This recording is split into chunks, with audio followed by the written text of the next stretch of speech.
everyone. It's Gaga Joy, Gaga Joy's Cooking. Today we're going to be doing a beef stew. And as you see, I've had this beef in this pot for about a half an hour to get all of it good and brown. And it's good and brown. And I'm going to be, you see, it's got all kinds of good brown stuff in the bottom. So I'm going to add 2, 4, 6 tablespoons of just cooking cherries. I'm going to release all those good brown things in the bottom, all the good brown crust and everything.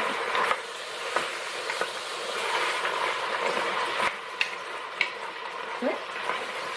It just gives it right up like it's a hostage.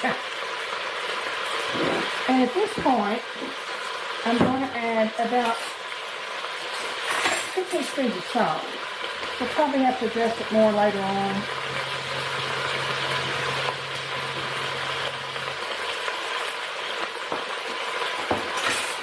And believe it or not, I'm going to add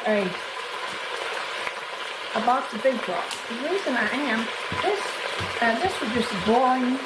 It's creamy, and honestly, it didn't have a bit of fat on it. You couldn't, it must not have, it came from a skinny cow, that's all I'm going to say. Anyway, just to give it a richer flavor, I am going to go ahead and, for my liquids, just go ahead and add the Swanson's. It is good. This was 3 pounds of it, and it was on sale. It's a good price. But even then, I knew there was not much fat on it. I put about 2 tablespoons of butter and about 2 tablespoons of oil, cooking oil, in there when I first started cooking it to brown it, and it worked out fine. Okay, now what I'm going to do is I'm going to put this in my oven at 350 for about an hour. And I'm going to check it and see if the meat's good and tender. If not, then I'll cook it for another half hour.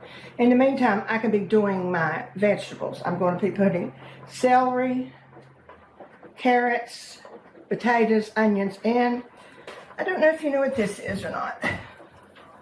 This is a rutabaga. I love rutabaga in beef stew. And this is the smallest one, believe it or not, that they had. The others were this big, and I can't hardly peel one like this anyway. So this is going to take up most of my time, is peeling my rutabaga.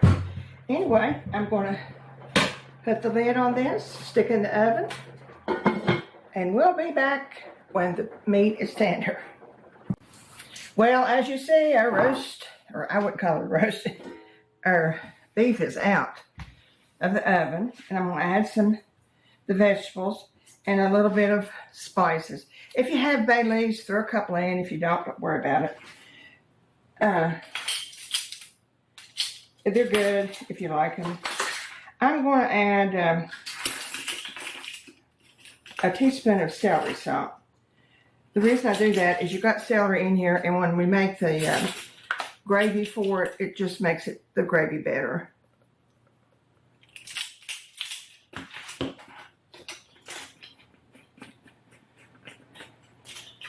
A teaspoon of basil.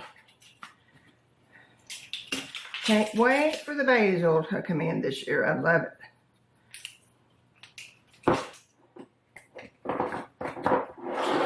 And a teaspoon of cumin in it.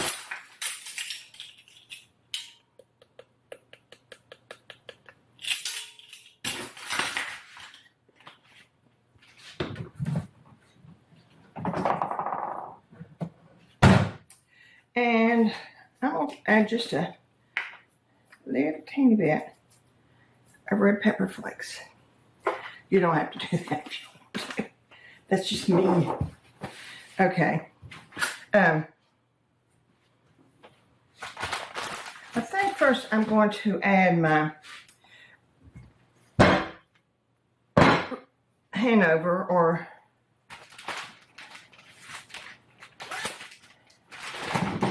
my my rutabaga. It takes a little longer for the rutabagas to cook, and not much longer, maybe 5 minutes. So I always add them first so they'll be on the bottom.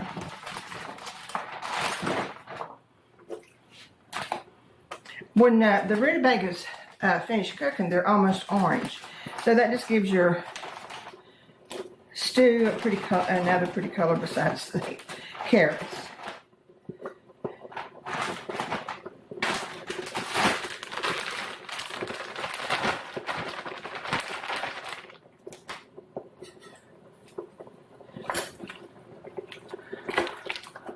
I had to cook this meat at probably 2 hours instead, and I won't ever do that again, believe me.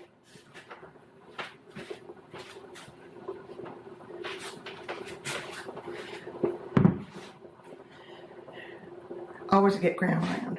I always put onions in mine, and I try to keep them together. My daughter doesn't like onions. And what I do is I cut down to that little tail there and just quarter the onions. I'll show you how to do that, because it's just easiest looking at it. You just go down to where the root is. Cut that.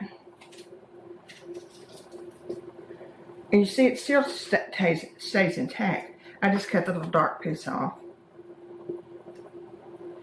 And your onions will be together. She will eat it as long as the onions are not floating around everywhere.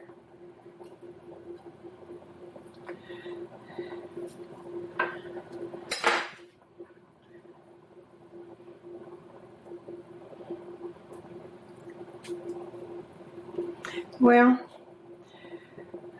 I love beef stew. It's very seldom that I have enough people coming that would be pays me to cook it. But sometimes when you're having a crowd after church or something, it's a good thing to do.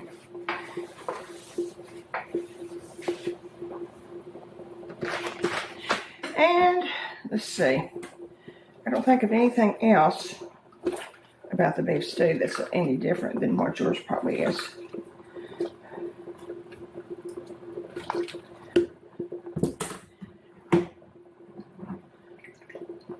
Now when we come back, after this will probably take a good half hour to go on. I'll add the thickener for the gravy, which is cornstarch and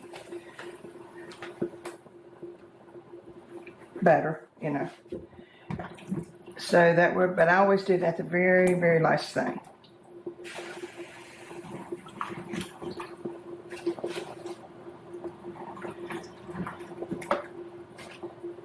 I always wonder if I have enough potatoes. Everything else, people like potatoes regardless, but a lot of people are not big on carrots anymore. Have you noticed that? I have noticed that. So, okay. That's the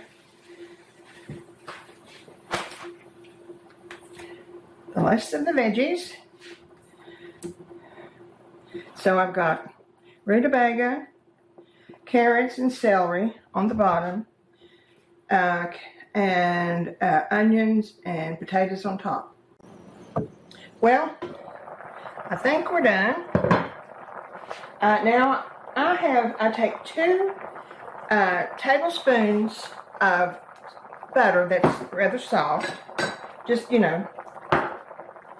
from sitting out, and you mix 2 tablespoons of cornstarch with it. This is just a thickener to make the liquids a little bit thicker for the gravy. And it works. I've never had a lump. I will have to say that. It's just one of those little tricks for not having to mix it up real wet.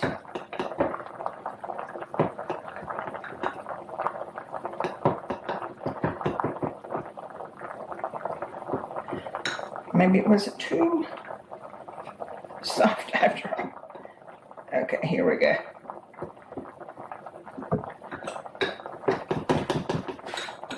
Okay.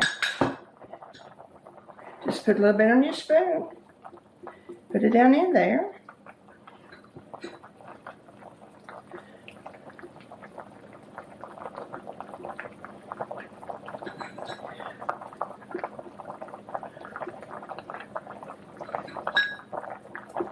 I wouldn't want any, I'd hate for something to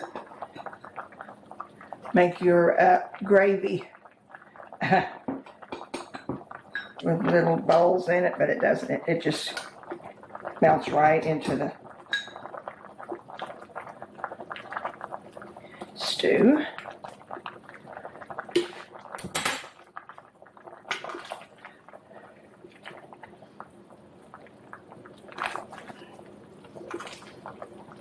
It makes a very pretty pot of stew.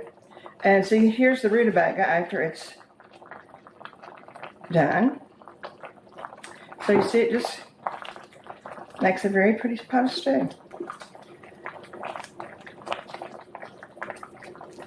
But what it does need is some salt. Let's put 2 more teaspoons of salt in it.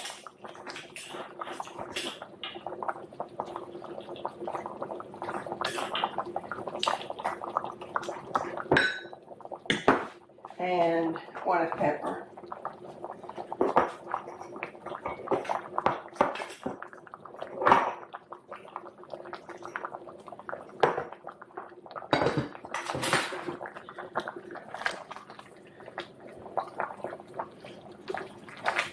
Well, I think our gravy has been made.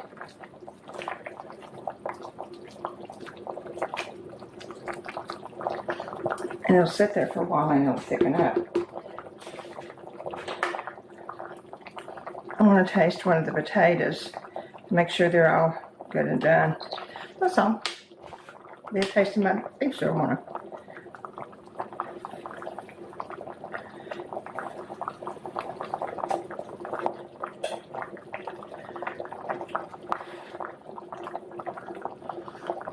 Oh, they're perfect. Excellent. Perfectly soft and everything.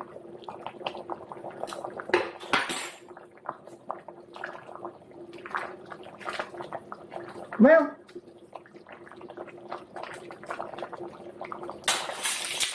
it's dinner time at our house. What can I say? We're going to enjoy this one. And I bet there's no leftovers either. Cut my eye off and let it sit there till they get here. Well, it's been a good day for me. Our weather's changed here. And I'm a nice person on sunshiny days, what can I say? No, but anyway, I hope you try your beef stew. Hope you enjoy it. Subscribe. Ring that bell up there for me. Have a nice day. Remember the joy this week. We'll see you soon.